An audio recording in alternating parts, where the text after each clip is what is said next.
நீதிமொழிகளின் புத்தகம் 21ஆம் அதிகாரம் 2வது வசனத்தை உங்களுக்காக வாசிக்கிறேன். மனுஷனுடைய வழிகளெல்லாம் அவன் பார்வைக்கு செம்மையாக தோன்றும், கர்த்தரோ இருதயங்களை நிறுத்து பார்க்கிறார். காலை வேளையில் இந்த 2 வித்தியாசத்தை நீங்கள் புரிந்து கொள்ள வேண்டும். மனுஷனுடைய வழிகளெல்லாம் அவன் பார்வைக்கு செம்மையாக தோன்றும், ஆனால் கர்த்தரோ இருதயங்களை நிறுத்து பார்க்கிறார். மனுஷனுக்கு செம்மையாய் தோன்றுகிற வழி எல்லாமே சரியான வழி அல்ல. நம்முடைய வழிகளெல்லாம் நமக்கு சரியாக தெரியும், பார்க்கும்போது அது சரியாக தெரியும், ஆனால் அது சரி கிடையாது. ஒரு பெரிய திருச்சபை, ஆதி அப்போஸ்தலர் திருச்சபை, சீசர்கள் தொகை பெருகுகிறது, கூட்டம் கூட்டமாய் ஜனங்கள் வந்தார்கள். 3 வேளையும் சாப்பாடு அங்கேயே பொங்கி அங்கேயே சாப்பாடு பரிமாறப்படுகிறது. எல்லாரும் சொத்தெல்லாம் விற்று கொண்டு வந்து சர்ச்சில் போட்டு சர்ச்சிலே தங்கிட்டாங்க. 7 நாளும் ஆராதனை நடக்குது. அங்கே ஒரு முறுமுறுப்பு வருது. அப்போஸ்தலர் 6:1 எங்கள் விதவைகள் உங்கள் விதவைகள்னு ஒரு பிரிவினை வருது, சரியாக விசாரிக்கப்படலை அப்படின்னு. உடனே அப்போஸ்தலர்கள் ஒரு தீர்மானம் யோசித்து பார்க்குறாங்க. இப்போ அவங்களுக்கு ஒரு வழி, சரியான வழி தெரியுது. என்ன வழி தெரியுது? எப்பா, நாங்கள் பந்தி விசாரணை செய்கிறது தகுதி அல்ல, நாங்கள் போதிக்கிறதுலையும் ஊழியம் செய்கிறதுலையும் ஜெபம் பண்ணுறதுலையும் தான் நாங்கள் தரித்திருப்போம். அப்போ இந்த பந்தி விசாரணை செய்கிறதுல தானே பிரச்சனை வந்துருச்சு.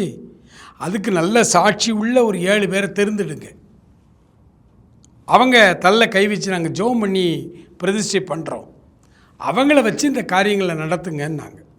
இது சபையார் எல்லாருக்குமே நலமாய் தோன்றியது. ஆனால் அது தேவ சித்தம் அல்ல, அது தேவ சித்தம் அல்ல. எல்லாருக்கும் நல்லதுன்னு தெரிஞ்சுது. அப்போஸ்தலர்களுக்கும் இந்த பாதை, இந்த வழி கரெக்டு தான் தெரிஞ்சு தான் இதை ஏற்படுத்துகிறாங்க. அப்போஸ்தலர்கள் ஏற்படுத்தினதுனால எல்லாம் சரியாயிடாது. இன்றைக்கி அப்படி தான் நிறைய பேர் பாஸ்டர் அவ்வளவு நம்புகிறாங்க, அப்போஸ்தலர்களை விட அதிகமாக நம்புகிறாங்க. இன்றைக்கி பாஸ்டர் சொல்லிட்டாருன்னா எல்லாம் கரெக்டு தான்.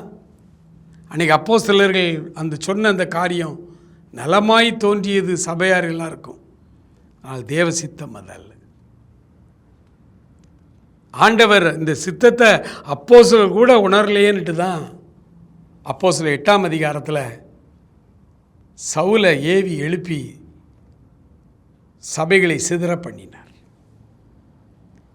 ஏன்னா இவங்க அவ்வளோ பேர் ஒரே இடத்துல இருந்துட்டாங்க. ஆண்டவர் அப்படி சொல்லவே இல்லை. நீங்கள் பரிசுத்த ஆவியானவர் உங்களிடத்தில் வரும்பொழுது நீங்கள் பலனடைந்து யூதேயாவிலும் எருசலேமிலும் சமாரியாவின் கடைசி பரியந்தம் பூமி எங்கே எனக்கு சாட்சிகளாக இருங்கன்னு தான் ஆண்டவர் சொன்னார்.